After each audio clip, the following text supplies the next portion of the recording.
Good afternoon, everyone. Welcome. Thank you so much for coming. I'm Barry Pavel. I'm Vice President at the Atlantic Council and Director of the Brent Scowcroft Center. Thank you all for coming to our second annual Strategic Foresight Forum and for braving the type of weather that only Washington calls a global challenge. Last year at this conference, we focused on global trends out to 2030 more broadly.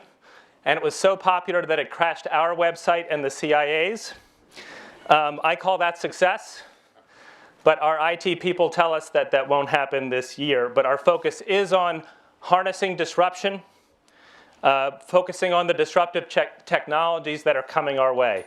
So this forum is a capstone of the work of the Strategic Foresight Initiative during the last 12 months. We explored a lot of new technologies and their implications for society, for security. A couple of examples in the palm of many of your hands right now, tweeting, no doubt, using the hashtag #ACDisrupt, is more technology than was available to NASA in 1969 for the launch of Apollo 13. Another statistic that I use regarding data, there's more data produced today every 10 minutes than was produced every 2 days in 2009, just a few years ago. So there was an explosion of data. How does that data get leveraged for good? In some cases for not so good. We'll talk about all of that. And clearly technology advances have changed our world and are going to change it a lot more between now and 2030. And our hypothesis today, and in the report that was handed out upon your entrance today, is the thought that if we can get ahead of the curve, if we can understand how technologies may play out, may manifest, and can be leveraged, then we can be better prepared for the future that's coming, and in particular, for the very significant challenges that are ahead for all of us. So our goal today is to do just that.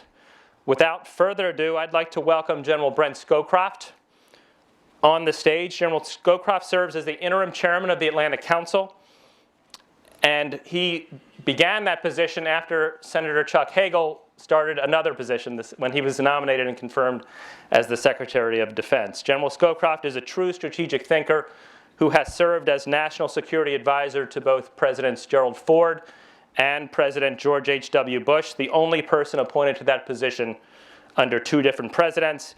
He has helped the Council for many, many years and certainly has lent his name to the International Security Center that I lead. General, thank you so much for being here, and without further ado, I'd like to welcome you to the stage.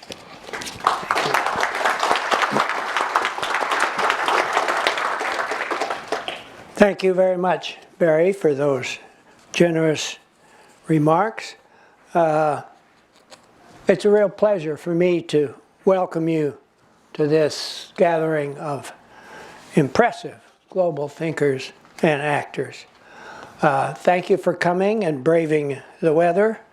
Our 2-day conference, to me, for an old man, is kind of scary, but it's harnessing technology to the 21st century. And it marks another year in our Strategic Foresight Initiatives program, which Barry mentioned. This year, we're focusing on key emerging technologies, energy and other critical natural resources such as food and water, smart cities, 3D printing, biotech, and robotics.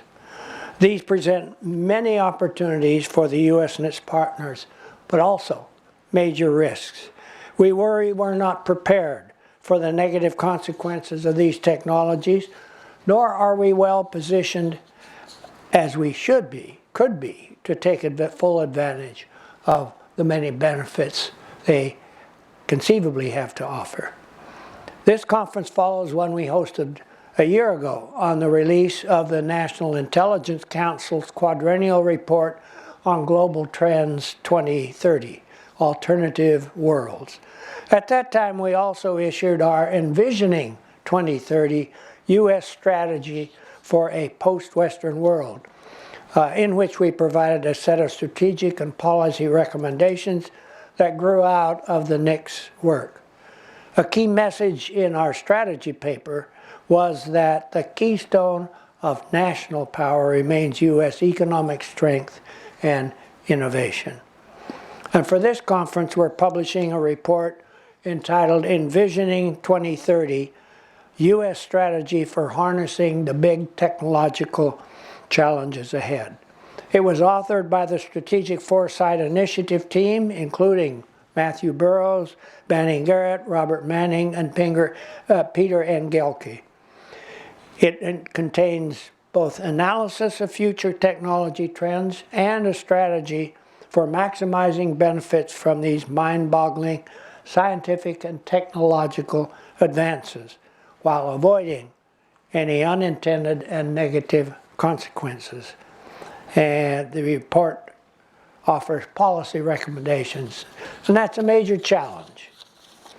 Technological transformations seldom occur in linear fashion or according to anyone's plan or expectations. Rather, they tend to gestate over time and then occur in qualitative bursts. All the emerging technologies we will discuss today and tomorrow are playing critical and yet disruptive roles. All of them exemplify the erratic patterns of innovation, but they are valuable for confronting many of the world's biggest challenges.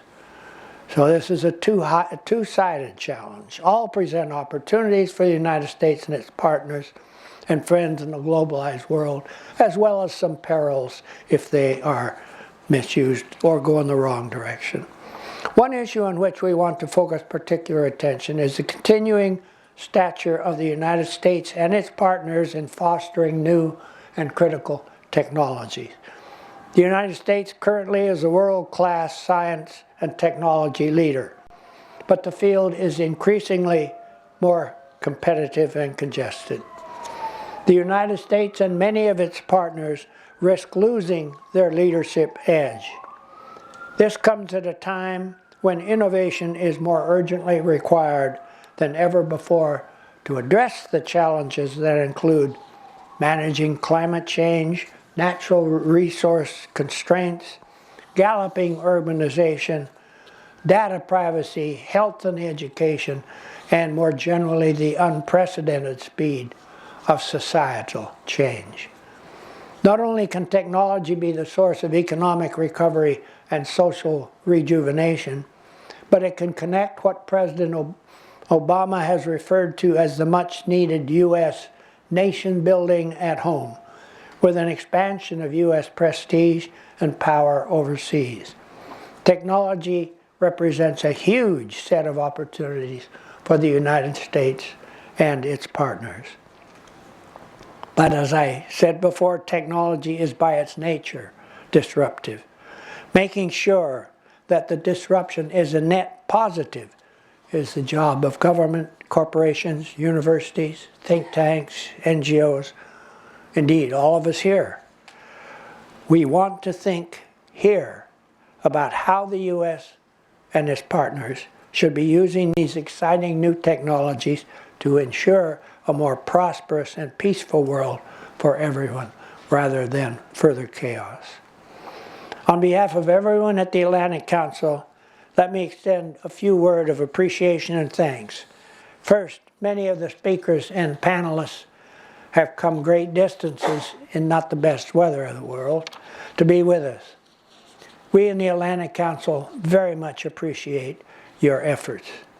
We would like to thank the supporters who've made this conference possible. That includes our corporate sponsor Chevron and Ambassador Robert Gelbard, whose generosity has been essential in financing this engagement. We also want to thank the Atlantic Council partners, the governments of Singapore, Sweden, and the United Arab Emirates, for supporting much of the work that went into our study of these issues. Scientific American has also been an important partner to the Center for Helping with Media and Public Outreach. The Atlantic Council Scowcroft Center, and within it, the Strategic Foresight Initiative, has taken on the task of thinking hard about the future and what strategies we need to adopt. We always welcome all your thoughts, and I encourage you to engage with the authors on topics you think important for exploring this future. And now it's my pleasure to turn over the proceedings to Barry Pavel, Vice President, Director of the Scowcroft Center on International Security, to introduce the first panel. Let me thank you once again for coming to this, I hope, exciting event. Thank you.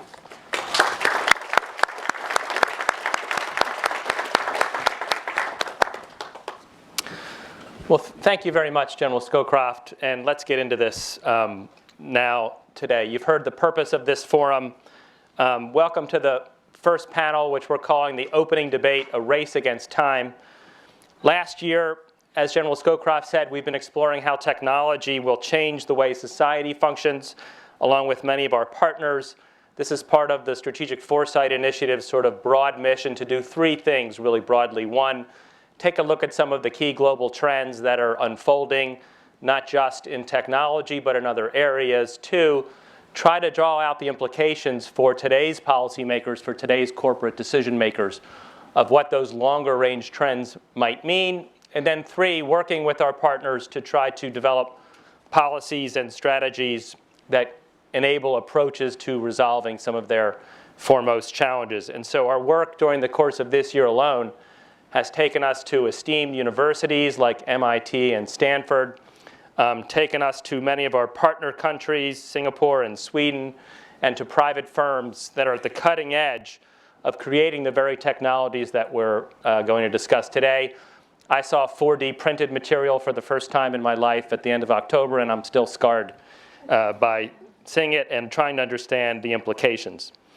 This conference is also a prelude to the work we'll be doing in 2014. So what General Scowcroft asked of you, please give us your thoughts, your insights. Where do you think some of the key issues are as we go forward? We're going to continue to press ahead on many of these issues.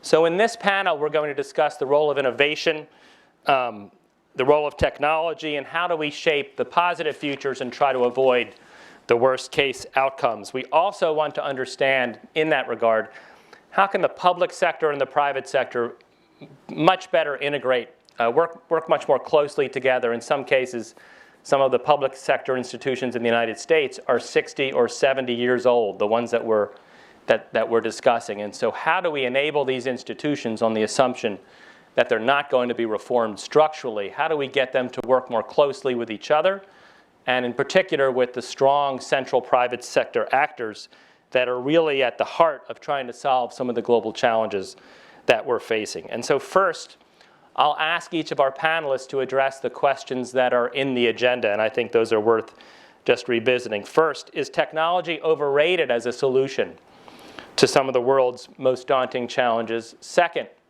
is the United States losing its leadership edge in technology? Just over the last week or so alone, I've heard different responses to that question in my travels in the Twitter sphere. And then third, what technologies show the most promise? There's a lot of them out there. It's hard to predict how they might come together and play out in different ways, but it would be good to get a sense for which ones do we think are coming in a certain way that we can leverage.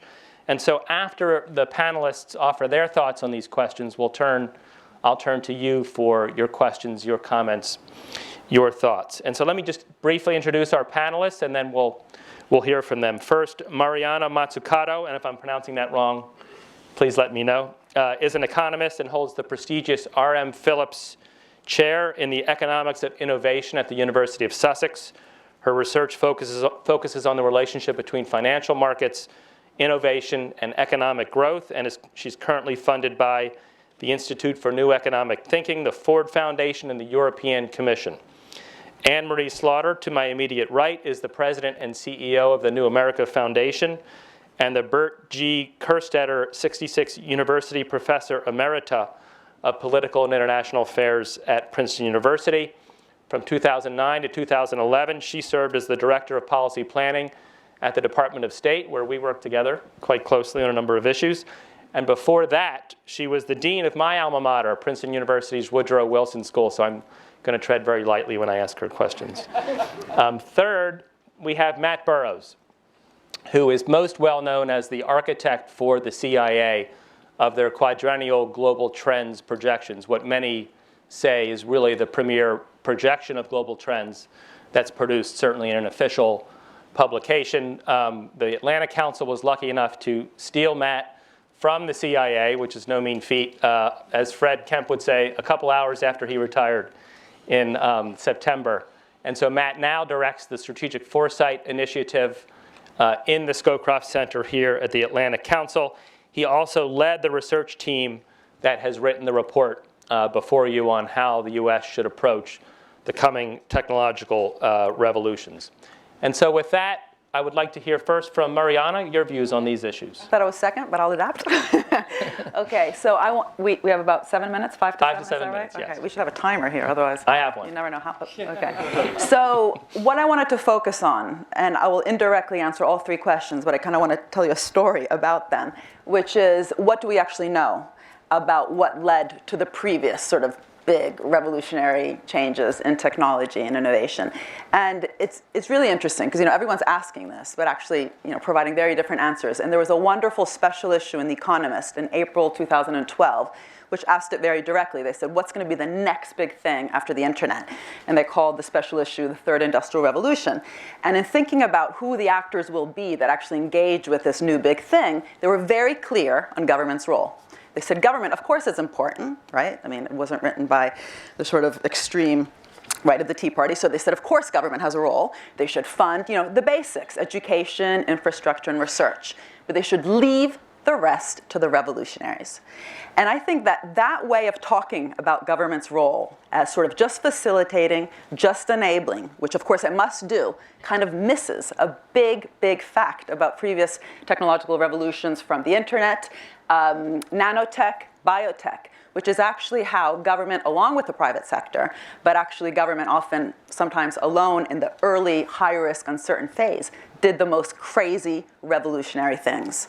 Okay, so the internet before the internet, nanotech before the word even existed. And I'm an economist, and it's very interesting how economists talk about this. At best, what government is doing is fixing market failures. So research, basic research, which I'm sure we'll talk a lot about today, the degree to which it's actually being funded, is seen as a typical market failure. Why? Because it's a public good. It's very hard to appropriate the returns from that, and so there's too little private funding. So for example, I'm Italian, came to Princeton because my dad does nuclear fusion. There's only really public money going into nuclear fusion that's seen as a typical public good.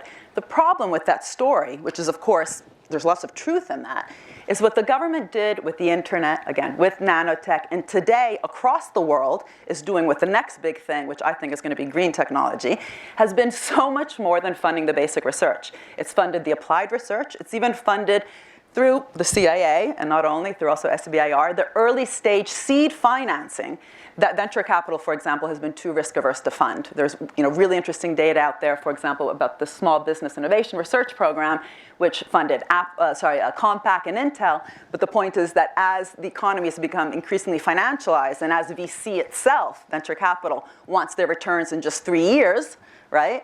That these kind of public funds have actually increased their role, right? Because innovation takes 15 to 20 years, not 3 years. And I just wanted to just line up 3 big implications of that for the kind of questions we're asking today. So what I basically just said is government has been the lead investor, lead risk taker through big kind of mission-oriented policies, not just fixing little problems here and there. It's not market failures, it's mission-oriented funding, from sort of putting a man on the moon in the past to, again, the green tech thing in the future. And the implications are this. 1, if it's true that government in the past was a lead risk taker, lead investor, how can we actually encourage public sector institutions, whether we're talking about DARPA, ARPA-E, National Science Foundation, but also less sort of, savvy organizations actually welcome failure, because that's what you have to do. Most of this stuff actually fails, right? For each Tesla, which government gave $500 million guaranteed loan and it's very successful, there's plenty of Solyndras, right? So how do you actually enable that risk taking? But second, how do you actually fund the failures? You can't just say government has to be doing more and more. You also have to give it capacity to fund some of the inevitable losses, because innovation is extremely uncertain. 99% sort of failure rates with many R&D projects. And so thinking about that, we have to perhaps think whether the current system through which government makes money, which is taxes, is enough or is working efficiently enough to actually fund these different pots of money, whether it's the National Science Foundation, which funded Google's algorithm, DARPA, the internet, the NIH, which spent just in 2012 $32 billion in 1 year funding the knowledge base behind pharma and biotech. Where will that money come from? Should we, if we understand government as lead risk taker and lead investor, allow government to also, for example, retain equity in some of these investments, as, for example, is done in Scandinavia. Citra invested in Nokia, retained equity, and was able to reap back something to fund the next round. Income contingent loans, we do it with students, why not with companies? The IPR system, intellectual property rights, should we perhaps retain a golden share? Why not? To fund, again, the next round. And lastly, because government has never done this alone, of course, it requires the private sector, right? We need a public-private partnership, these ecosystems. The real question to me is not that, because that's nothing new. The real question is how to build these ecosystems so they're symbiotic and not parasitic. And I think, this is kind of controversial, but I really hope we talk about this, that the increasingly financialized real economy, right, it's not just the financial sector which has had problems, also the real economy, is actually putting innovation at risk and is really just fueling inequality. Many companies in the most innovative sectors, pharmaceuticals, biotech, unfortunately, we're now seeing this in clean tech, spend more money on share buybacks than on R&D. Okay, I won't name the companies, but I've got all the data if you're interested. Why do they do this? Well, it boosts stock prices, stock options, and executive pay. And in this wonderful report that was written, it actually talked directly about inequality. And I personally don't think that this inequality today, which we're seeing between the 1% and 99%, is being fueled just by the whole skills gap. It's also being fueled by value extraction, whether it's through share buybacks or through the ability of some actors in this innovation ecosystem to present themselves as the only wealth creators. Again, lots of these venture capitalists which have been surfing, because lots of them are in California, a massive wave that was created by these public investments, don't admit that, and through their ability to talk themselves as the wealth creators, have actually been able to lobby government for all sorts of things which are hurting innovation, including, by the way, capital gains tax, which I think is way too low. Other taxes might be high, but that particular tax is too low. Anyway, I just think that this whole conversation we're having today really needs to bring together these different areas. Otherwise, we're just going to be asking government to do more and more without putting pressure on the private sector, and that has led to socialization of risk, privatization of rewards. Thank you very much, Mariana. Why don't we turn to Anne Marie next, Okay. and then Matt, and then I'll ask each of you a few questions after that. All right, so we're all going to answer your questions, but indirectly, which means I want to actually shift to sort of more specific technologies, which I think will build on that presentation. New America was founded in 1999 in part to try to write the blueprint from the industrial age to the digital age, seeing the impact that information technology has on everything we do. As you will see, everybody holding a phone can see that, but it changes the way we work, it changes the way we live, it changes the way we relate to each other. We're all walking down the street connected to people halfway around the world and tripping over each other because no one sees the people right around them. And those kinds of changes then create massive social, economic, and political adjustments. So that's the backdrop. But what I want to do is talk about my 3 nightmares and 3 much rosier scenarios, talking about specific technologies. So let me start at the individual level. And I think a lot about the future of war. General Scowcroft started us off. And what I look at when I think about the future of war is the miniaturization of drones to the size, say, as one of my scholar friends puts it, a spider in your bathtub. Is that a spider? Which would not be very welcome to me in my bathtub even so, but it would be a lot more welcome than a drone that looks like a spider and can deliver some kind of lethal either poison or electricity or anything else. That is not a far-fetched vision at all. Right? We can already miniaturize drones in all sorts of ways, and you just take it 1 or 2 steps forward and imagine a warfare that is increasingly individualized as we can target individuals. If we can target them from the skies, why can't we target them in other ways?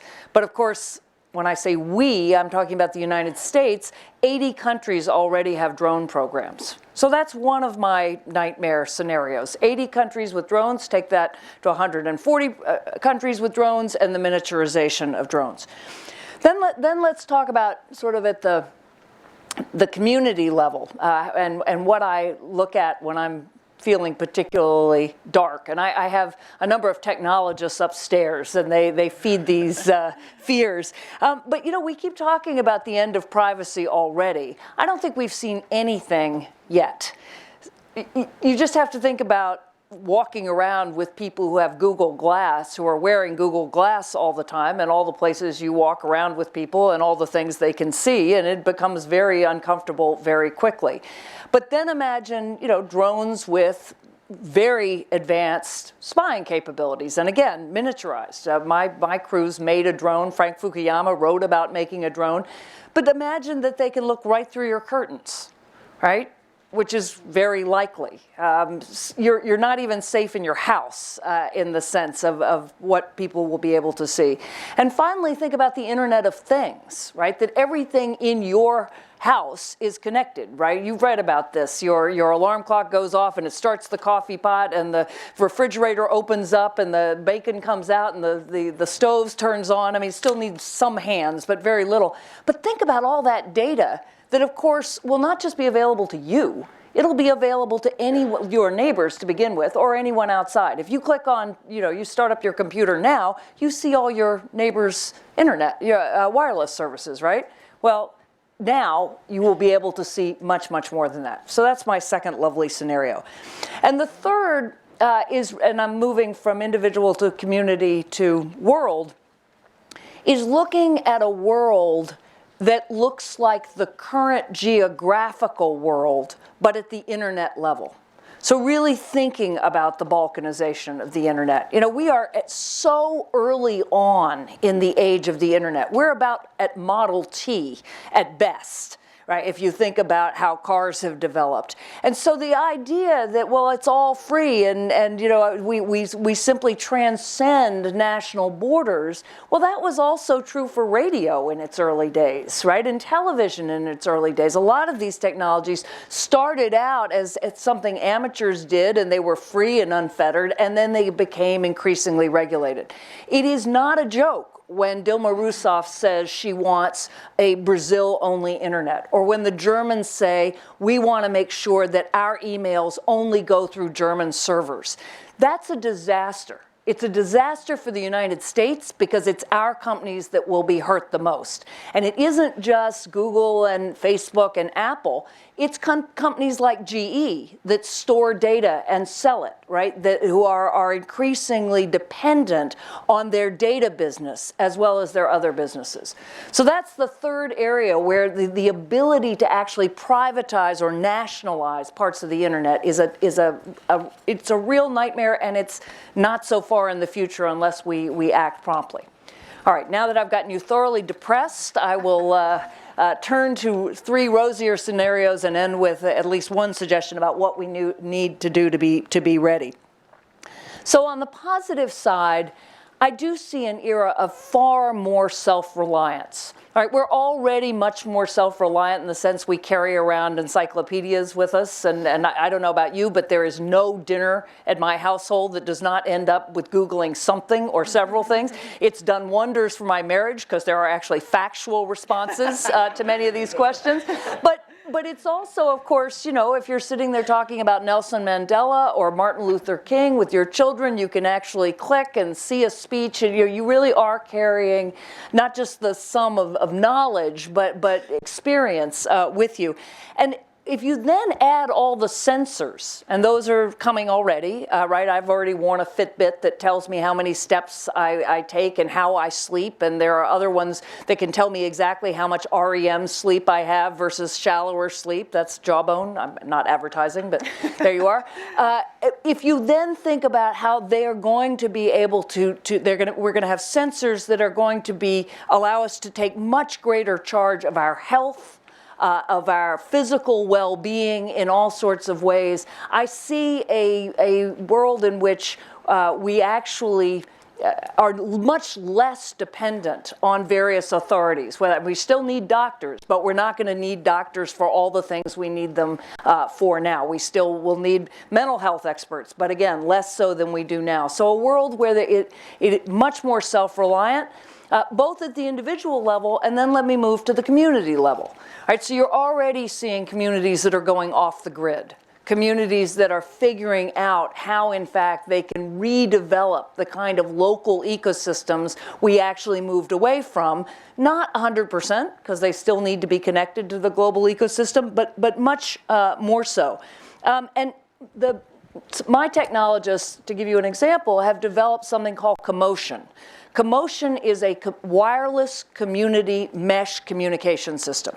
That means, let's say all the think tanks in Washington, were we within 10 blocks of each other, maybe from here to DuPont Circle to 19th, we could take this technology, it's downloadable, it's free, it's open source, we could stick the routers on our rooftops, and we would be connected very fast on our phones, on our computers, without being connected to the internet.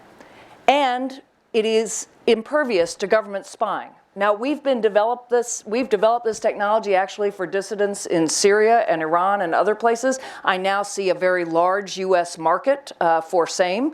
It is actually off the internet, so it is impervious to government surveillance. But my point is that communities are going to be able to come together to create those kinds of communication systems, and many already are. They are going to be able to rebuild the kinds of communities we once took for granted that technology's actually taken us away from. And that's going to be in communications, in agriculture, in community health, community response, all sorts of areas that actually have been eroded. And finally, I want to end with a vision of what technology does for us in terms of power, specifically American power. So I've argued for 4 years now, 5 years, that in a networked world, power should be measured as much in terms of connectedness as in terms of the size of your military, the size of your population, your territory, your economy. That in a networked world, it's not about who's at the top so much as who's at the center. And we just had a wonderful display of this kind of power in the Foreign Policy Global Thinkers issue, the 100 Global Thinkers that just came out this week. And halfway through, there is a map of all communications in terms of how much they reference the United States or Europe or Africa or other continents. And it is absolutely fascinating. It includes things like all the sports commentary is down here in the lower right in pink, and all the celebrity commentary, because these are their own closed communication systems, are down on the lower, are up on the lower left in yellow. But what you can see, and this is where I'll leave you, you can map soft power. The United States and the amount of communication about the United States and to and from the United States takes up a third to a half of the total map. You can see it. You can actually map soft power, the kind of power that goes through communications, in terms of products, in terms of reputation, in terms of all the different flows that we know are critical but have never been able to measure. So the last thing I will leave you is a different way of thinking about power and mapping it. Last point. What do we need to be able to do any of this? You need minimum digital literacy. In the academy, I was treated as a technological wizard because I could use Twitter. That's not true in the engineering school, let me be clear, among social scientists. But you know, I was dean of a public policy school. We teach everybody microeconomics and macroeconomics and statistics and politics of public policy and psychology. It is insane that we do not teach them basic coding. Right? The idea that we're going to send people into a world in which these technologies are going to determine how much power we have, our positive scenarios, our negative scenarios, and we really don't understand the least thing about them, most of us. Again, maybe this audience it's strategic foresight, so you may be a little more literate. But basic digital literacy has to be built in to our educational systems in the same way that basic grammar and basic math are built into those systems. I'll leave it there. Thank you very much, Anne Marie. You've given us a lot to think about. Now I'm going to turn to Matt Burrows for his views, and then we'll mix it up a little. So I come at this in a slightly different way, but maybe end up exactly where Mariana and Anne Marie are. I start, given I was the author on the global trends, looking at what are the big global challenges that all of us face. And for me, I mean, some of these are, and I'll just give you a list of at least 4. First is subject of human development and social development in the world. I mean, we are at this point where you actually can see a world in which you don't have that much poverty, if any poverty. I mean, that is conceivable, and that's really something that nobody, none of our forebears could say. And a lot of this has to deal with the IT technology that we've already seen happen, the stuff that Anne Marie was talking about on really individual empowerment, which is how we labeled it in the work. But this is, it's been a huge, first something that we didn't anticipate. I can still remember being in Africa on several different visits, the latest one actually where you just see this happening and see them become the innovators in technology, the way they use mobile banking, which we don't in this country. And somebody told me, really, this technology allows us to get around inefficient government. And that is, one of the I'd say one of the characteristics and one of the key characteristics of these new technologies is the fact that they do provide this empowerment for individuals. So, human development is one. The next on my list would be urbanization. I mean, we are at this, again, a point 50% now urbanized on this planet. Will be up to 60, 70%. Now, we have a couple of the nightmare scenarios out there. I mean, we can see how this can happen in an awful sort of way and lead to actually much more instability and undo a lot of the progress that we've made. And we also know that if we don't remake this infrastructure now, it won't be 10 or 15 years down the road, they won't have the ability to completely renovate it. It'd be too costly. So this is actually an opportunity for us. We have in many cases, we have the technology. We talk about it in the work, about smart cities. This is something that we actually can put in place. And, I guess going back to this first theme on individual empowerment, a lot of the cities are doing that.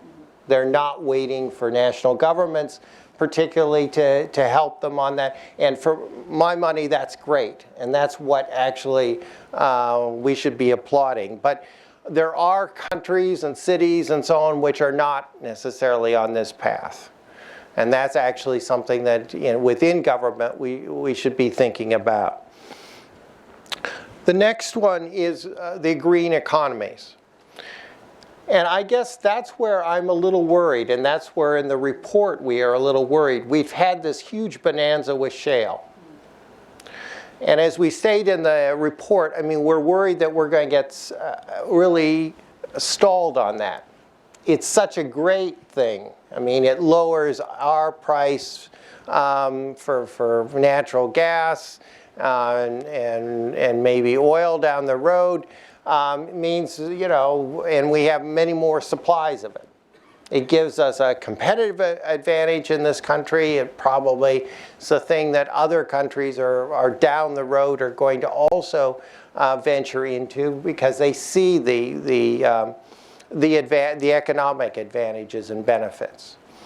But as we know, and as we know too from the climate change studies, that this is actually not good news over the long run. It's good news in the short run to the extent that we can get ourselves out of coal. But if it isn't a bridge to really developing the green economies, then unfortunately this bonanza may actually turn into a disadvantage. And that is something that I worry about. I mean, this is more on the negative side. The next thing is on the aging. And you could also say this is part of the human development. I mean, you know, we talk about, and we talked about in the work, I mean, the fact that the whole world will be not worried about the communicable diseases as much. It's more going to be the chronic diseases. The future. We talk about in Africa, the elimination of things like malaria, and the move, and they're already beginning to plan for that is going to be much more the chronic diseases, those diseases that we know of. And we also know that, you know, we have an aging, where we'll have an aging problem. So how to increase the quality of life in those senior years. And we have, I think this is the biggest breakthrough actually that we've seen in the last decade or so, the beginnings of this biotech revolution that we describe in the work. Huge benefits for this, I think, all around. There are some real nightmare scenarios, and we talk about those as well. The use that, and this terrorists and others can put biotech. And it's something that we really have to begin to think about, how you make sure that this doesn't happen, that the biotech doesn't fall into the wrong hands. Because again, it's something that can undo everything that we have worked for, all the progress that has really been made. My final comment, and this is where I think it gets back and loops in all of our issues, is really on government. And I think I'm not so much worried about where the U.S.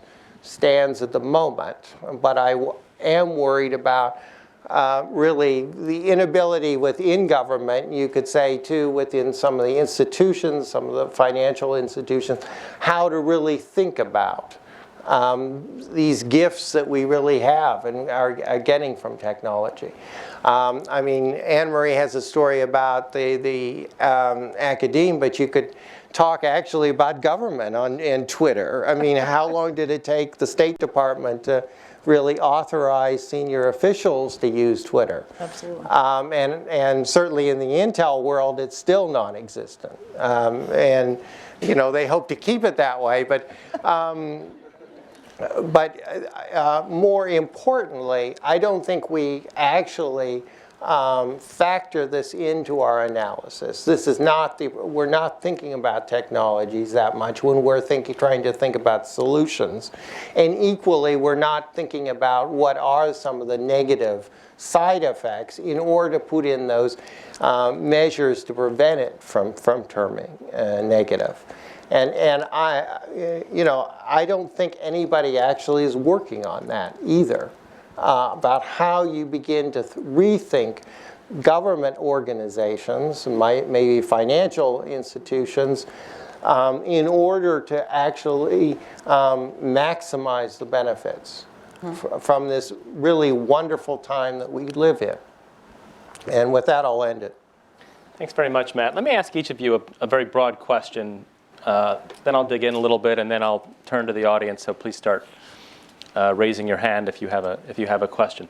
This panel is called A Race Against Time, and it's really about trying to use technology to solve some of the greatest challenges before us. But there's also another race going on that each of you kind of touched on, and that is between individuals and nation states or governments. And in some cases, that race is very, very daunting. We saw protests turning a bit violent in Ukraine over the weekend, and we've certainly seen other contests between individuals and states in either oppressive conditions or in more permissive circumstances. But the question I sort of have more broadly, and you can come at this in different ways, is who's going to win this? I mean, are these technologies going to benefit individuals more, and so the emphasis is on individual empowerment relative to states?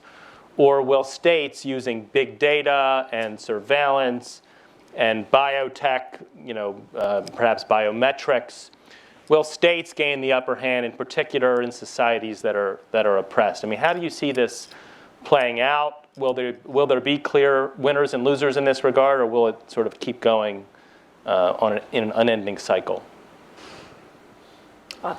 Since Please. everybody seems so anxious to dive in, I think there's always the back and forth that a lot of the scenarios I described, think about the original one with the miniaturization of drones, that creates a greater need for government, right? A much greater need. If government's fundamental function is to protect human beings from each other, and we've never seen a society, really never a society, that there isn't some form of government to do that, even if it's just a council of elders.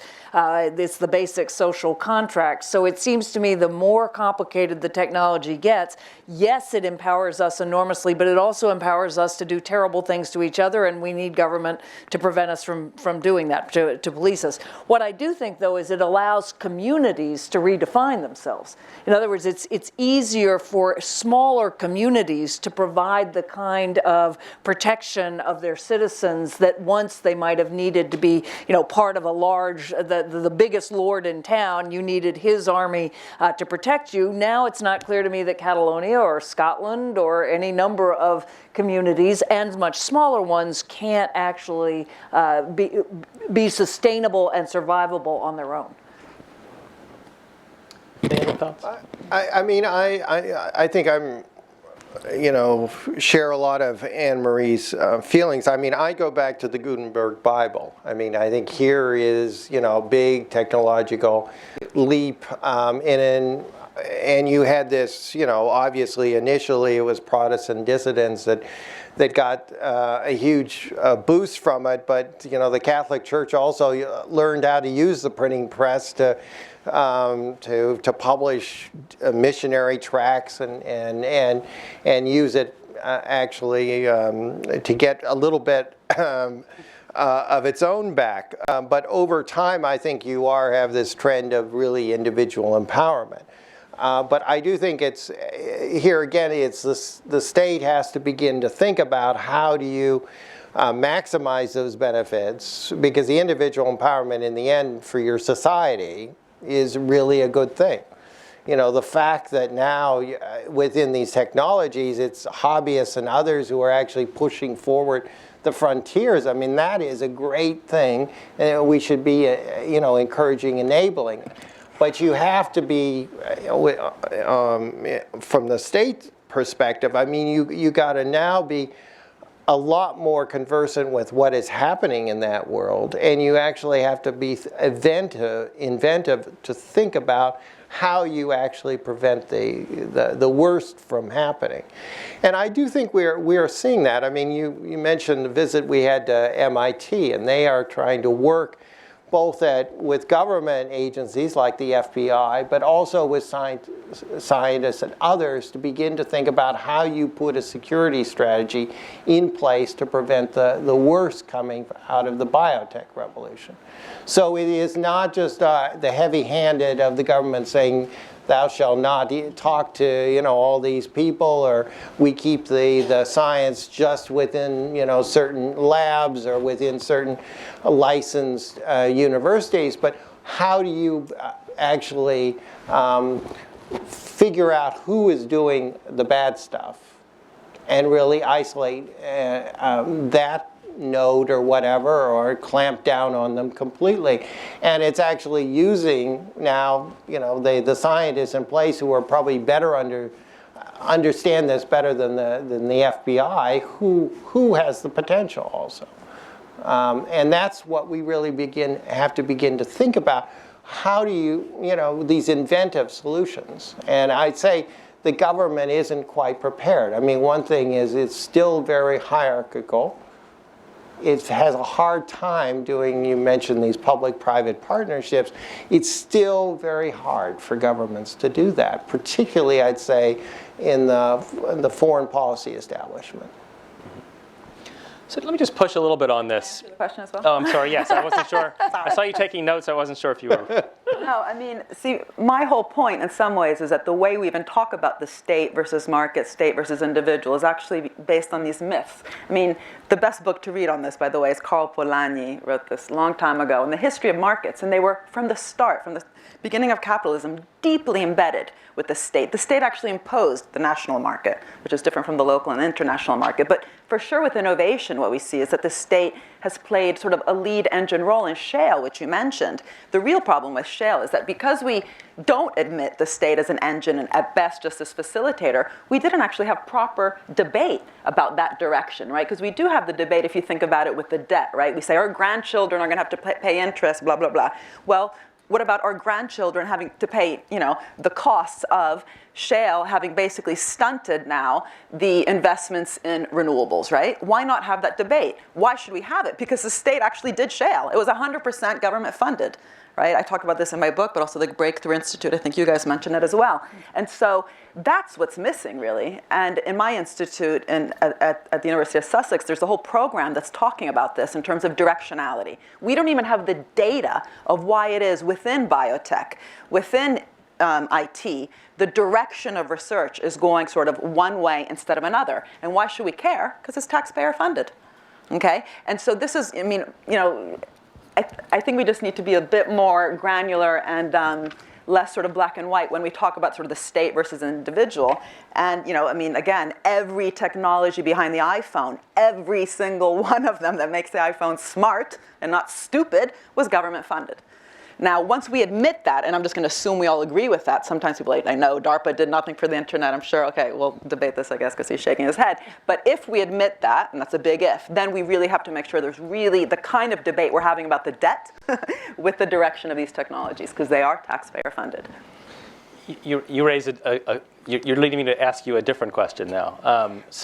One of the key framing questions for this discussion was, is the U.S. losing its edge? I mean, with sequestration, with budget cuts as far as the eye can see, if indeed the U.S. government has been the primary funder, innovator, engine for all of the technological advances that we're enjoying right now, what does the current fiscal climate mean for what's coming, both for the United States, but also are there other countries that are investing what's needed? Yeah. And maybe we can engage in some sort of partnership where that's appropriate, where we can work together with advanced countries to make up for what looks like a pretty precipitous drop coming in U.S. funding for future innovations. I mean, what's your view on that, Marianne? Well, so Joseph Schumpeter, he's the big thinker, right, about innovation. He's the guy who coined the word creative destruction, right, so disruption.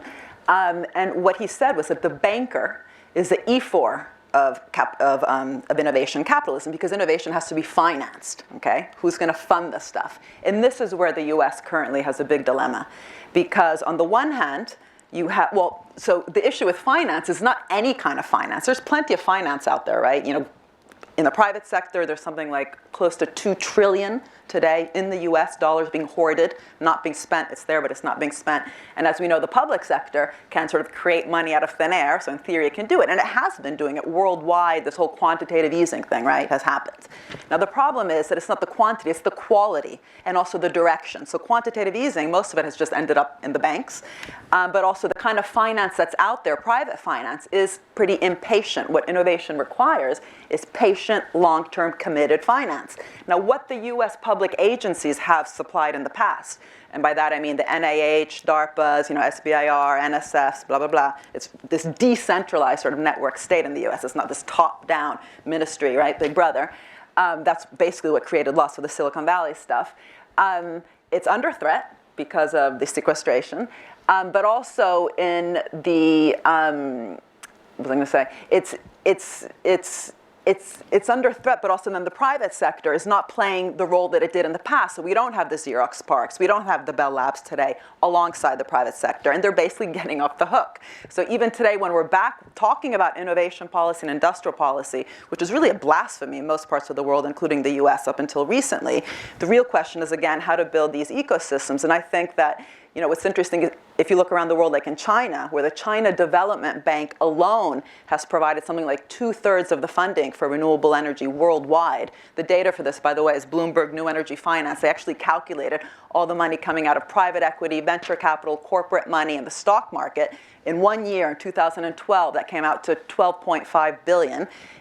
Take just the state development banks, right? So the China Development Bank, KfW, European Investment Bank, and BNDES in Brazil. Those are the lead development banks. You add their spending on renewable energy, $109 billion. Okay, that's not even counting the DOE in the US, which you know spends a lot on renewable energy. And so this question of what kind of finance around the world, different types, in some countries it is investment bank, state investment bank, in some countries it is these public funding agencies. The problem is that in some of the places like the US that were really the lead players in the past, those public funding agencies today are massively under threat. And the problem is they haven't been recognized for what they've done. Even the whole Obamacare thing I found fascinating, that no one told Obama what he should have done was to just inform the American people what the US actually has done with healthcare. The US government doesn't just meddle in your healthcare regulating and thinking about sort of distributional issues. It created the drugs. 75% of new molecular entities with priority rating, which are the revolutionary drugs, have come out of NIH funding. People don't know that. I'm not saying if they knew it, that would have changed everything with Obamacare, but the language that would have been used to debate it, coming back to the whole debate question, would have been different, right? The government has been one of, alongside the private sector, lead creators, engines, and it no longer will be, given the kind of threats that these public funding bodies are under. But for sure, the whole China thing is fascinating because in telecommunications, for example, Huawei, #1 in the world, is being accused by the US as being, having gotten too much money, right? So it's anti-competitive because they know how much money they got from the China Development Bank, which is something like $60 billion. It's a massive loan. And yet that's the kind of financing you need nowadays to compete on innovation, to be on the leading edge. So on the one hand, you need that patient, long-term committed finance. Increasingly, it's coming from the public sector, as the private sector has been increasingly sort of short-termist, and then it gets accused of anti-competitiveness. So we really have to rethink competition policy and admit how much money US corporations have actually gotten from the public sector. It hasn't been through an investment bank. So just two thoughts on that. One, I think when we talk about sequestration, what we should focus on is the impact on military spending, right? Because an awful lot of the government investment in basic research was also defense-related spending in basic research. So that's one thing, just to look at where the cuts fall and where a lot, it was a government university nexus, and our universities are very nervous that the cuts in basic spending are coming. But the one question is, if a military rivalry with China or other nations back up, I think you'll see that spending coming back up. I'm not sure that's where I would want to invest the most, but it has driven a lot of technology. But the one place I might take issue is I don't have the same expertise you do to know whether we're investing enough in new technologies. But I'd say for technologies that are new but still developing, we may not have Bell Labs, but my goodness, we have, every day we have small startups that are pushing the envelope that are getting gobbled up by bigger corporations. I mean, it's hard for me to imagine that in terms of what you can do with open source technology and with technologies that the private sector is working on, that we're not producing at least the same amount of innovation from our tech industry that we used to be from the telecommunications. Maybe not, but they surfed. I mean, what would Facebook, Amazon, or Google be without the internet? So the question is, again, who's going to fund the next? No, and I'm agreeing with you there. I'm just looking at the rate of tremendous rate of innovation that is, once that's up and running, what is coming.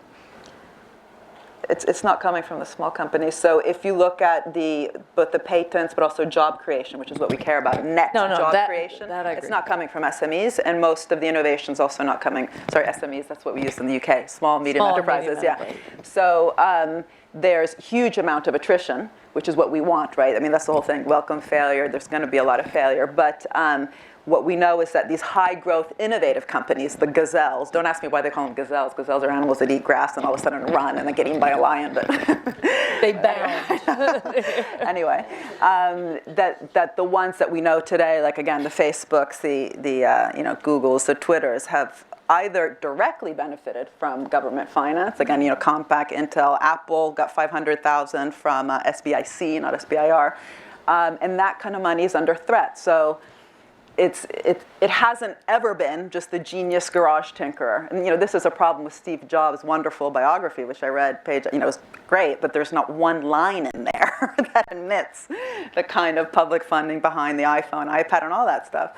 That's why I have 2 whole chapters in my book just on that, just to set the record straight. So he's right, be hungry, be foolish. But in Europe, we're going to stay foolish because we are hungry and foolish on top of no wave. Because when Europe looked at Silicon Valley and said, where are our Googles, where are the European Googles, they said, oh, we don't have venture capital. So there's all this great venture capital money now, but what's venture capital going to do if they have no wave to surf? And that's the big problem. Where's the wave going to come from? It's a very important point. Let me return to this question I hinted at before, and then this is the last question, and then I'll turn to some questions that have already come up from the audience. We spend a little bit of time here on values, transatlantic values, and this trend of individual empowerment undergirded by these advancing technologies and the growth of the global middle class seems really significant for some of the issues that we've been discussing. And in particular, I want to press you with all of this new individual empowerment, with individuals everywhere aware of what's going on in other societies. They see other populations getting with dignity and with justice and rule of law. What is the future of sort of autocratic regimes, and what's the future of tyranny even? I mean, how will this play out? Will we see more restive populations, not just in parts of the Middle East and North Africa, but will this be spreading because of the trends you've been discussing to Central Asia, to the Persian Gulf, to China? I mean, where do you see sort of this individual empowerment trend sort of playing out? And Anne-Marie, you talked about a lot of this, and so I was curious your views on that. So again, I guess I see the long-term secular trend is still in the direction of democratization, without any question. I mean, if you really look at it, let's start in 1776 and move forward, but even in the last 10 years, 20 years. So I think over the longer term, the individual empowerment wins out over government power. But with plenty of bumps still left in the road. I would recommend Will Dobson's The Dictator's Learning Curve, which is a marvelous book about precisely how individual protesters and dissidents learn to use these technologies to get out ahead of government. But of course, government catches up very quickly, and autocratic governments teach each other how to do this. But even more importantly, which I think we don't focus on so much, is the selectivity and the nuance of the way a Chinese government or a Russian government or other governments are now practicing censorship or imprisonment, but only of some people, not of everybody, in ways that A, have demonstration effects, and B, often, for instance, if you look at the Chinese censorship system, there are more internet users in China than anywhere else in the world, right? And they are very actively talking on the internet. The Chinese call it the netizens, participating in all sorts of ways. So there's a huge amount that they can do, and the things that they can't are much more selective. So I think there's no question that government, that sort of back and forth of individuals getting out front and governments catching up and surpassing in the short and medium term is still very much alive. Long term, I bet on what I do see as a larger trend in favor of individuals. I think I'll just add here that one of the things you have to keep in mind is that with this individual empowerment, for a lot of people, their racial or religious or ethnic identity actually means more to them than the national one. So one of the things that, when we did the global trends, a lot of our partners overseas worried about really was fragmentation and conflict. And you could see that also in I would say the short to medium term. I mean, is that had the empowering effect really had that, I'd say a negative in terms of conflict, because that certainly was, certainly even in the Middle East, you could see that the IT revolution actually did, make those divisions actually much more prominent. Well, I was just going to say, I don't know if people noticed, of course they did, so I'm just being, how do you say, facetious. There's huge demonstrations in the US, and what they were about was the kind of inequality. I mean, since 1980, the share of GDP going to wages has fallen by 10 percentage points. That's massive. And if you think that's just because of what Boris Johnson said in London, differences in IQ, fine, then we don't have a problem. If you think it's because of the ability of a small group of actors that have a role, but they are not the only ones who have a role in generating economic growth, to get back, if you want, to claw back much more than they're actually putting in terms of risk-taking. I mean, let's just focus on the innovation bit, then we do have a problem. And my argument is that problem is that value extraction dynamic is hurting innovation, okay? Because it's not filling up, for example, the public sector funds that have funded so much of it, but also it's fueling inequality. And inequality in the social fabric of society is, as we know, fundamental. But also, it's hurting the pool of innovators, right? I mean, who's going to be, the genius? It's going to be from all sorts of class backgrounds. And so, if we're hurting, the opportunities to all classes, obviously, that's a problem. Thanks very much. And now we'll turn to questions from the audience. I do have a first question here from Randy Fort.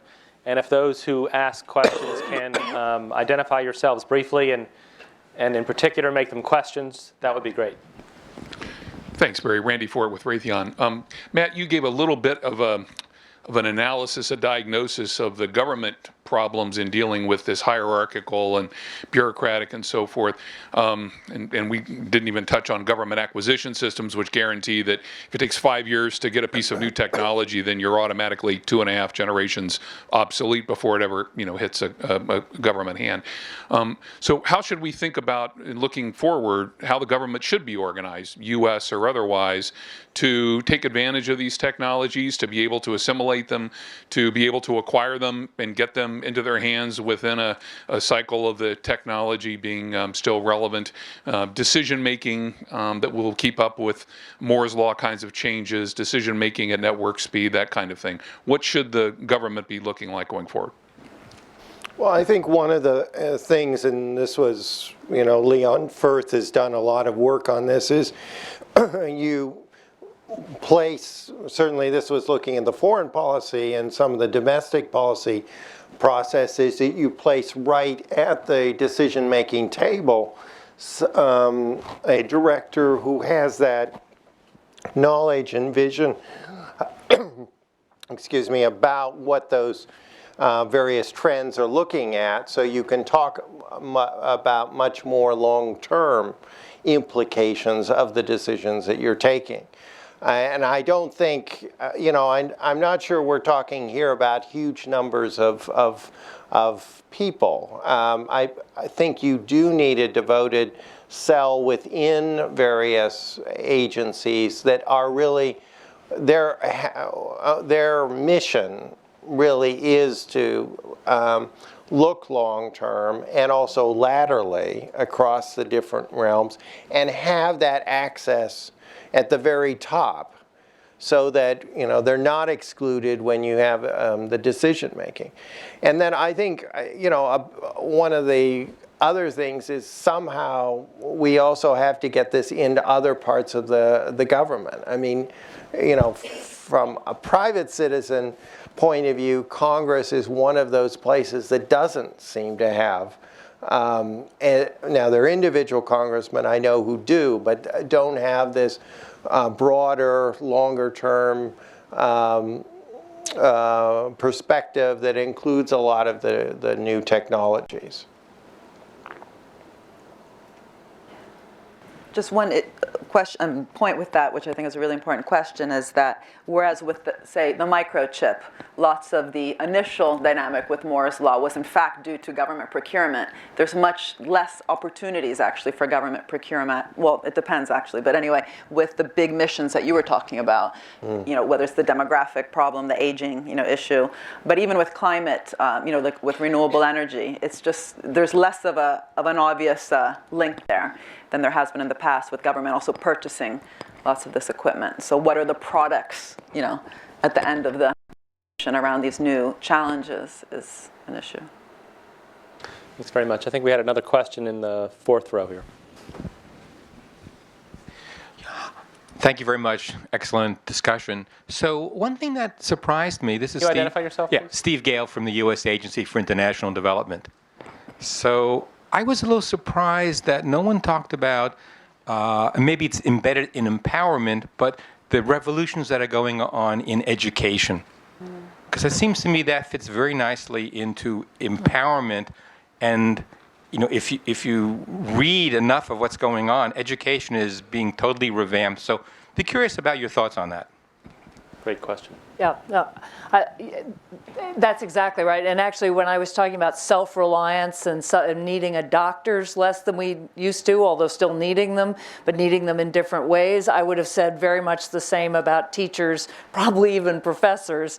But when I look at the way my teenage sons learn, they really do think that they're getting much more from the Khan Academy or for the internet generally than they are in their classrooms. And they also have the notion that they can learn as far as they want to go through either publicly available knowledge or paying a fee, but it's a much smaller fee. So I think two things that would change dramatically. One is absolutely people are going to be able to customize educational courses the way you now customize your playlist, right, as opposed to taking a fixed curriculum, although you'll still need certification. And education will become much more lifelong. I mean, the idea that you get your education from 18 to 22 or 18 to 26 is because we assumed you had to move somewhere to do it. So you had to do it before you settle down and have kids and a mortgage, et cetera. But if you can, essentially be somewhere for a certain amount of time and do the rest of it electronically, you can be educated at 50 as easily as at 25. Thanks. We had a question in the back there. Yep. And Mike's coming, yes. Thank you. Xinran Qi from Georgetown University. I wonder if any of the panelists can talk a little bit more about the role of technology in national security, especially by the empowerment of intelligence service. It seems to me that technology is not always playing a constructive role in building mutual trust among countries, especially if one side has the power to monitor or intervene communications abroad. So my question is, does the government has a moral responsibility to harness the disruptive use of intelligence technology? Or is it a larger question of redefining national security, national interest to justify the current use of this technology? Thank you. Matt, you should start. Well, as somebody in the intelligence community told me, I mean, this is the golden age of intelligence collection. I mean, there's been, far more collection than anybody assumed possible. And I've, lived through a couple of generations when there was really a feeling that we couldn't collect as much as we could. I mean, the IT revolution in that sense has empowered the state. My answer would be that obviously, as we've talked about, I mean, there are those elements both in our society and others in which are harm.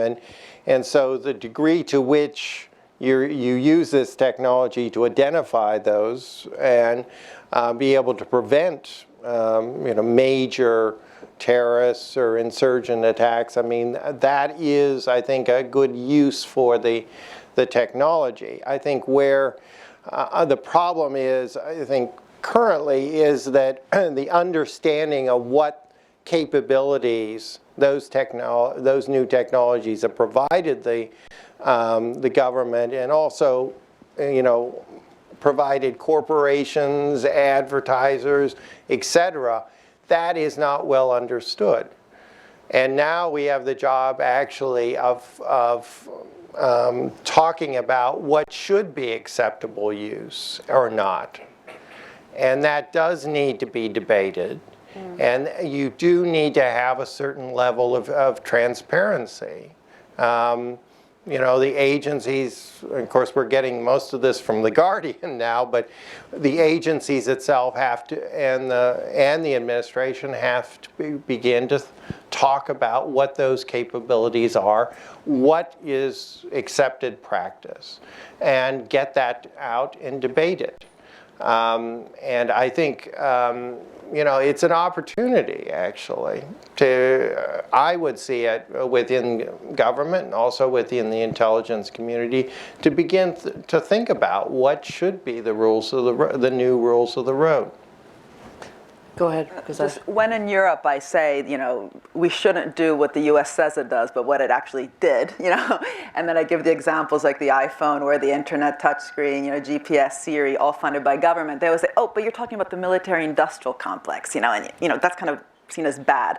But in fact, that ended up providing a model through which all the other missions were actually set up. So NIH, the National Institutes of Health, are the second in the US after the Department of Defense in spending and the kind of money I talked about before, $32 billion a year on biotech and pharma, Department of Energy. So really what the question also is how to not, how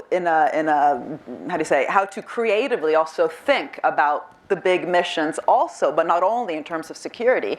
But what's really interesting is how, the DOE recently was run by a Nobel Prize winning physicist, and the level of excitement that actually comes into these agencies when they are talked about as missions, security related or not, does actually, I think, have a direct relationship with the kind of expertise, the kind of dynamism, the kind of welcoming failure. I mean, the kind of stuff that DARPA has done so successfully, which is bring people in through secondment, top experts, again, Nobel Prize winning material, is actually something that hasn't happened in Europe, where they haven't had this sort of mission-driven approach. But I think it's wrong to assume that it's always been through sort of the military-industrial complex. That ended up providing a very interesting model, which has been extended to health and energy. Not just defense. We do need a code of conduct, and the first rule has to be, it is what you can collect is not what you should collect. In other words, that your what you do collect should not be coextensive with your capability, but with a national security justification. And we're going to have to develop those justifications, and they will be imperfect. Lots of people will cheat, as lots of people always have. But we'll also see a steady stream of disclosures. We've had 3 years. We've had WikiLeaks and the PRISM, the Snowden disclosures. That will just keep continuing. And it will not just continue from the US. Every government has to know that there are people in the government that can expose its secrets. So if we develop a code of conduct, it's not just going to be governments accusing governments. There will be regular bouts of, are you complying with these rules? And here's the evidence as to whether you are or not. Yeah, Matt said it's the golden age of collection. It's also the golden age of revelation. Leaks, exactly. I think. And that's a really important design point. I had a question in the middle right there. There's a woman over Thank there you. in pink.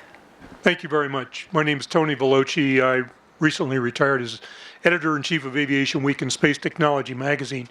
You asked the question, is the U.S. at risk of losing its technological edge? I'm not sure we got much of an answer from the panel members on that point, but your question implies that the rate of innovation nationally is important relative to its rivals globally.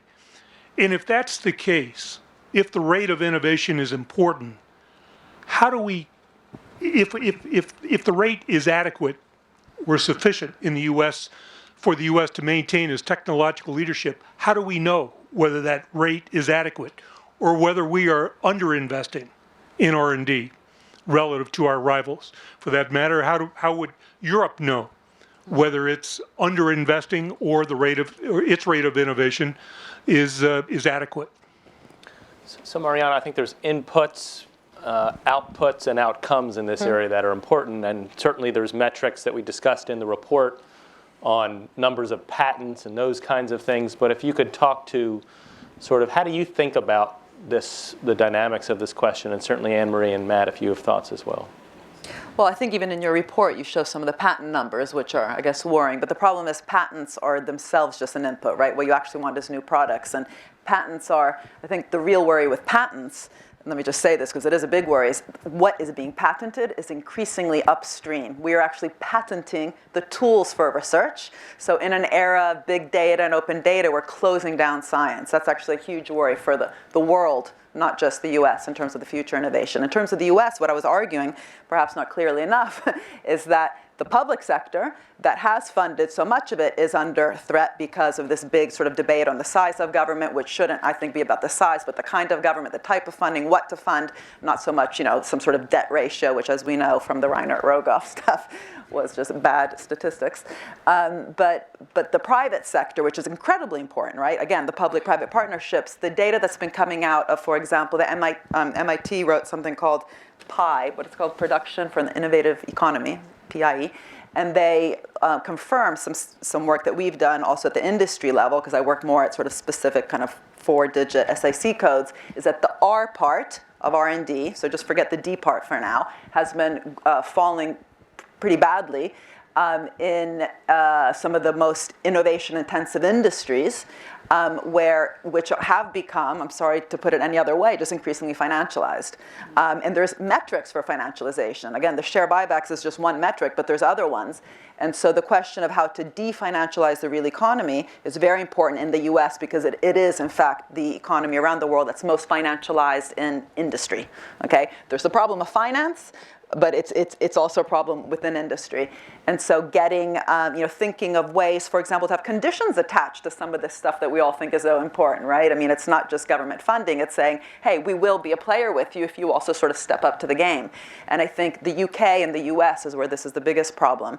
And so, but anyway, in terms of the data, so the R&D, it's very hard actually to get good data on that, both because they merge the R and the D, and the real problem is on the R. Not just basic, by the way. There's applied research, which is still the R. And that's my whole point before, that it's not just about the public good problem, right? I mean, what you need to make a lot of this crazy stuff happen. So the next big thing after the internet will require lots of basic research, lots of applied research, and lots of direct funding to the companies that are crazy enough to be able to, engage with that level of uncertainty. And what we know from the US in the past, but also places like China, Singapore, Korea, Germany, Denmark, Finland, Brazil today, is that it's actually required government to have a real handle of the whole process, which doesn't mean Big Brother handle, but again, this network of decentralized agencies. Israel provides public venture capital money to its most innovative companies, or has. That's where they got the money. So that, the fact that private finance is actually withdrawing from that process is a real problem in the US. Matt? I guess the way I look on it is that I think it's going to be very hard to measure innovation, particularly innovation that's happening now. But the best way maybe that we measure innovation is after the fact.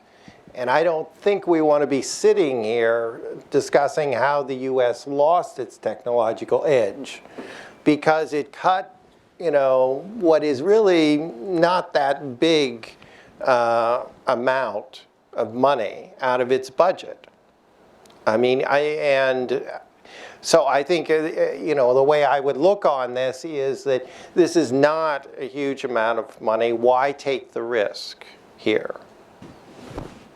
I'll just say the one thing, when I hear you talking about the innovation in Singapore and Korea and Germany and Brazil, I think, why should the United States be worried about that? I mean, most of our corporations are completely global at this point. They think of themselves as global corporations. So I'm not saying there aren't some areas where we should worry, but at least to that extent, we're drawing on the pools of, other governments' investment. And it's still, I think, in many cases, either U.S. corporations or corporations deeply connected to U.S. corporations. It's hard for me to see how you sort out the national edge in all that. Oh, yeah. In fact, I'm not arguing the national. Yeah, I mean, again, green tech is a global problem, right? I mean, the investment in renewable energy, so it's good that we have a diverse group of countries that are actually operating counter-cyclically and not pro-cyclically, which is the real problem we have today, right? Thanks. We have a question in the third row here. Yeah, I'm Dick Van Atta from the Institute for Defense Analyses, and I've done a lot of work looking at DARPA for DARPA, as well as looking at the technology innovation processes, dual-use commercial technologies. I ran that in the Pentagon for a few years. But something seems to be missing in the conversation. That's the transformation. You're just now talking about globalization. Globalization and the implications for making national policies when the problems aren't national anymore. What's the basis for establishing those kinds of policies? Maybe the Atlantic Council is one of the mechanisms for it. But right now, we have national policies based upon nationally focused goals of jobs, economic growth, et cetera. And economic growth is becoming a huge problem against the basic fundamentals of the dynamics of economies where the growth is happening in other places. So I think that something's missing in the discussion. And I see it from DOD. In the DOD, the innovation processes are broken. I'm just saying that. We do not have an ASDRE, Assistant Secretary of Defense Research and Engineering. Zach Laminos left, and for 2 years, practically now, year and a half, we haven't had a Chief Technology Officer. We have some fundamental problems which I think we're glossing over. I'd just like to put it in the fact that the nature of the innovation processes are outstripping the U.S. focus on how to do innovation. Panel, any thoughts on that? Well, I would agree with it. I think, I tried to maybe I didn't do this very well, but to talk about the global challenges. And to my mind, those should be U.S. concerns as well. And the fact that you want your partners, your friends to be doing well, these are challenges that are facing them. That we have an opportunity, actually, and we underline that in the report, just like after the Second World War with the Marshall Fund and so on, here is an opportunity where a lot of these technologies were made in the U.S., certainly where, our companies have benefited from them, that we can also help others. And through that also, I would say, increase our soft power, what Anne Marie was talking about. So I think, I think you're entirely right that we're not thinking through all of the opportunities. And a lot of this comes back, as we've said at the very beginning, to really how government is organized. I mean, that's a key part of this problem. It's not, there are lots of very good technologies, lots of very good companies out there, and certainly lots of scientists that we've met with who really want to engage and deal with these global challenges. I'll just say one thing. I can't speak to the government part. I take your point. But I think you pointed to something we haven't talked about and is worth calling out, which is the need for innovation, real effective innovation in global governance. We do not have the ability to set policy at the level we need to set for global problems.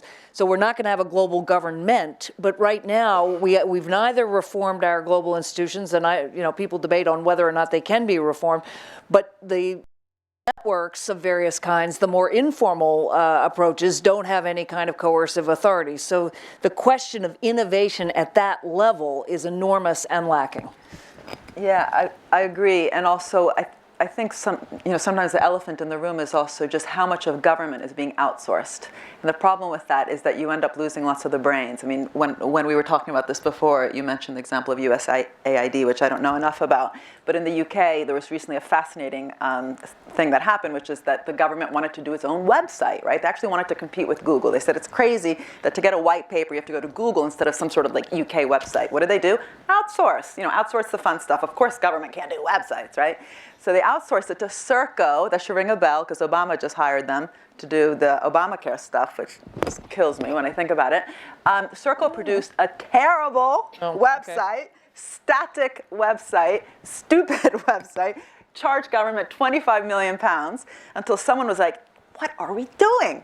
So they went to the BBC. Why is the BBC important? Because the BBC recently made iPlayer, which is the most innovative platform for public broadcasting in-house. They had the geeks, the nerds, the coders in government, public servants, yeah? They said, can't you help us? So they brought in civil servants into government, Government Digital Services, which was the group that wanted to do this, produced a website which has now just won the most important design prize in the world. I can't remember what the design prize is, but you can read about it because lots of the papers covered it, and it's costing government 10 times less.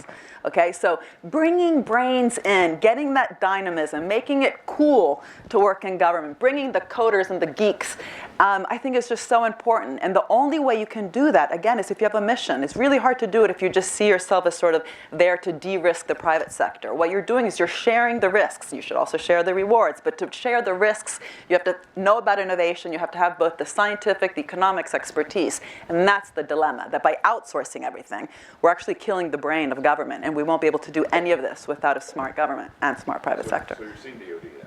Sorry? So you're seeing today's DOD? Yeah, but that's a result of the kind of debate in this country. I mean, by the way, when I tell Europe to do what America did, I'm not talking about what America's doing now, which is pitiful. It's what America did in the heyday of when it produced Silicon Valley. I'm going to collect a couple of last questions and then turn to the panelists for final comments. I have the lady over there and the gentleman over there. Thank you. I'm Elizabeth Lyons from the National Science Foundation on loan to the Department of State. My question touches on a couple of points. You spoke a lot about empowering individuals and the government. What concerns me is what's in between, particularly our universities. And I've been working a lot with universities, particularly in the global sphere. And what we find is at the university level, they often don't really know where their scientists are working around the world. They don't have strategic international plans that include science. And so they don't have the people that Matt says we need that are looking laterally and towards the future. They're struggling with MOOCs and these major trends. And they really haven't figured out what their global added value is for the universities. So I would ask, what is your thinking on the prospectus for universities from an economic point of view, from a futures point of view? How is it that we can keep those institutions, which are central between the individuals and the government, vital? We know they're hubs of innovation, and yet they seem to be struggling and not adapting as quickly as we might need. Thank you. Before you answer, let me pick up the last question from this gentleman over here. Thank you. Bill Koglaser, also from the State Department. I'd like to get your sense of the implications of the accelerating scientific revolution on developing countries. Countries that haven't been talked about today, the Colombias, the Chiles, the South Africa, Indonesia, Vietnam. They're also changing their investments, they're changing their policies because they feel they have to be more innovative, they have to increase their capability in science and technology. Is Global Trends 2030, one of the trends they identified was this expanding middle class around the world. That's where there's going to be the biggest markets probably over the next decade, these new emerging countries. So I'd be interested in your views on the implications for this whole set of emerging countries. Thanks very much. So 2 questions, the developing countries as well as the universities and how they fit. I'll say something about the universities. Please, want to go in the same order that we... Yeah, go ahead. So I'll say just something with too, universities, what's fascinating, I'm not so clear if it's also happening in the US, but I think it is, but for sure in Europe, precisely in order to sort of copy the US, they think that somehow universities have to be focusing on all this technology transfer and actually allow all this great science, which we have, because by all the indicators it's just as good as the US one, but we're not able to sort of make that turn into products and innovation. And so the real danger, what's happening now, is we're turning these universities, we're commercializing them. Now, what I mean by that is not this whole debate about applied versus basic research, okay? What it is it's getting wrong the division of labor. What the US had, okay, I know there's all sorts of problems, but there's a very clear division of labor. Top-rate research done in universities, and early-stage technology development in companies. And then there was intermediary institutions, but it wasn't forcing the universities to do the technology development. What we have today in Europe is forcing early stage technology development in universities, and it's producing very bad results. And this is, I think, the real problem. That by telling the wrong story, sort of what happened and how, we're getting the actors wrong, and in so doing, really, messing up again the underlying wave. And this whole issue about commercialization, I think, is very important because it constantly sort of gets down to that the problem is this Death Valley stage, and that somehow we just need to get that middle stage right. In fact, what we're not getting right is all the stuff that comes before it. So what we have, and I think this is also true in the U.S. now, is we're pushing on a string, right? Where this emphasis on technology transfer and commercialization is pushing on a string, and we're really underfunding some of the big stuff that universities should be doing, which in the end is actually lots about education. I mean, I don't know if there's a great report about talent, not technology. And anyway, university. So I think about this a lot, and our great universities are unbelievable national assets, and they are getting less funded in basic research. But there's a deeper problem, which is they really are based on a residential model. I mean, universities in other countries are not. In Europe, you basically, the university's there in the city, you still live at home. That's been one of our great strengths. But, Princeton can only, it's a wonderful university. We only take 2,000 students, or 6,000 total, but sort of 1,250 a year. In a global market, that's just a pittance, and it's very expensive to do it that way. So I think our universities have to navigate, first of all, being hubs in global intellectual academic research networks. So that map that I was imagining about communication, I would want to see a map that has the great universities of the world linked together, but also what's your role in a global educational ecosystem.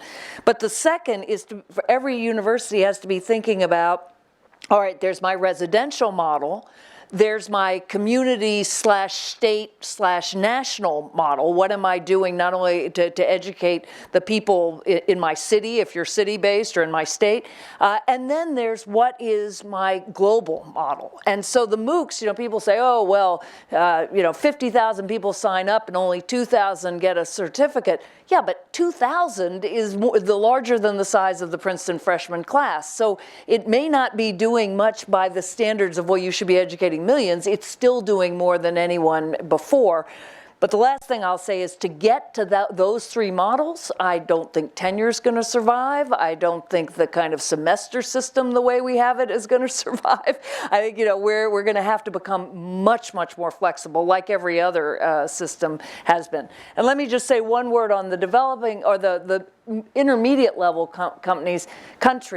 There's a huge opportunity for many. There really is, because they are in a position, to go straight to cell towers without the landlines and now that doesn't mean, and this goes back to your point, technology itself is not the answer, right? But the technologies are there if they have educated people to be able to use them. But if they do, and I think Colombia is actually a very interesting example, or Chile, governments that are investing in technology and education, I think the future is much brighter than it would have been, say, 20 years ago. Any last words, Matt?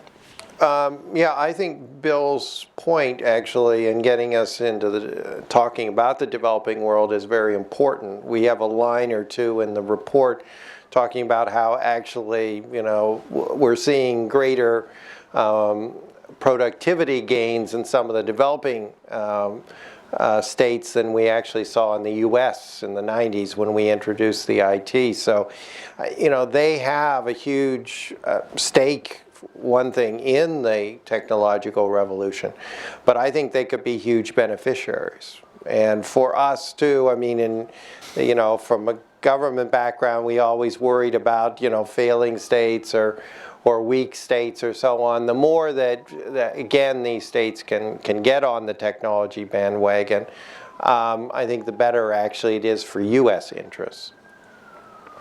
Just on the developing country issue, I don't like mixing developing countries. So even with BRICS, some of the BRICS, let's say Brazil and China, are actually trying to do innovation and poverty alleviation at the same time.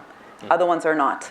And I think that's really the future, those that are actually able to think of the two things together, and also the relationships between them. I mean, again, these state investment banks that I mentioned are funding not just innovation, but the Treasury gets the money, there's massive return on equity, 21% return on equity of the BNDES State Investment Bank, the Brazilian one, sorry, and they replug that into the economy. And as that happens, people want more. I mean, I don't want to say that the protests are just because good things started to happen, but you don't protest when things are so terrible that you don't even have the means.